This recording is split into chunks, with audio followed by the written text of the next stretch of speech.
Yesterday, one of you asked me a question about this show, and you said, Grace, is it a mistake for Netflix to cast Patrick Warburton as Lemony Snicket in their adaptation of the popular series of books and not quite so popular movie because he's so well known?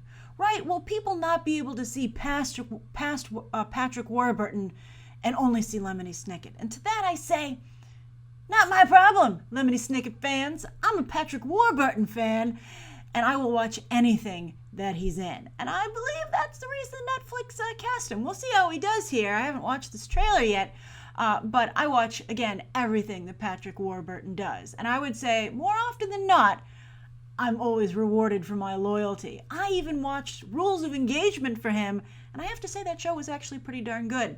And Oliver Hudson doesn't get enough credit for how funny he is. All right, so let's take a look at this. I've never read the books, but I did not like the movie. Although that's when Jim Carrey was starting to go into his overacting phase, the same phase we saw Robin Williams enter and that Johnny Depp is now currently stuck in. So let's see if they do a little bit of a better job with it here.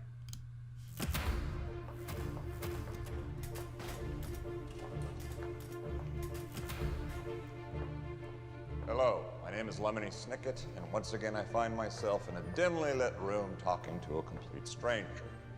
The complete stranger is you, and the room belongs to Netflix, a company responsible for filming a series of unfortunate events. Under ordinary circumstances, this room would be buzzing with excitement and activity as directors, designers, stagehands, and indentured servants prepare for a dazzling season of top-notch entertainment. The story of the Baudelaire orphans is so upsetting and so utterly unnerving.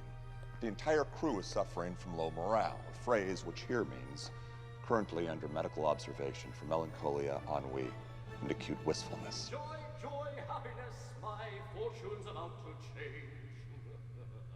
Almost everyone. So please, don't make the same mistake that Netflix has and look away before this dire tale is even filmed. And avoid the cruel whimsy and whimsical cruelty of what's to come.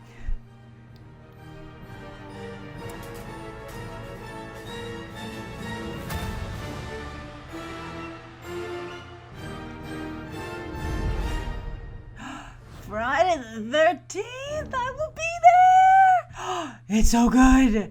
Wow, I think he's brilliantly cast. Okay, so many things to discuss. First of all, great suit.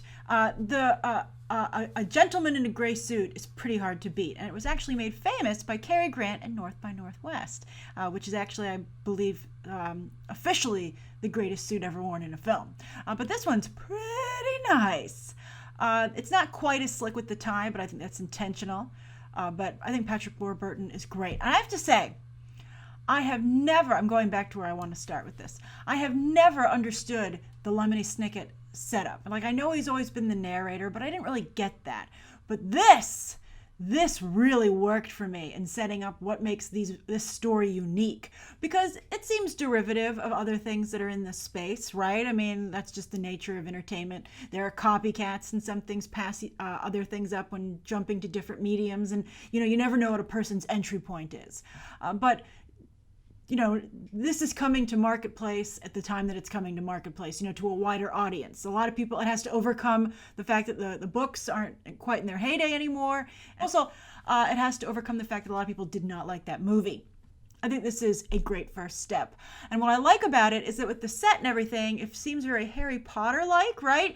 Even by showing the set, because of course Harry Potter is so well known to people these days for the set tour at Warner Brothers in Leavesden out in the UK, but also like the experiences that they have at the theme parks and Universal. But on top of that, with Patrick Warburton as Lemony Snicket and his delivery, it's like Harry Potter meets Twilight Zone. And that's a pretty amazing combination. I mean, he's very Rod Serling here with his introduction. And, it's a framing device that I get very excited about. I'm also impressed because, Patrick Warburton is very funny. He really can deliver a line. But I've never seen him use his talents to do something, so serious. I mean, he's still very funny, but you would think that he'd have to always have like a sarcasm to him, right? Like a booming sarcasm, which is kind of his trademark. But he really nailed this monologue. I was just captivated. And also, he had a lot of words to say, but he made me hear every single one of them. He did a really good job, not having the whole thing just kind of like run together or having me kind of like check out for a second to look at something I was seeing on screen. I was hooked literally on his every word. So I'm very excited. I can't wait. I hope that he narrates the show throughout, and I have a feeling that he will.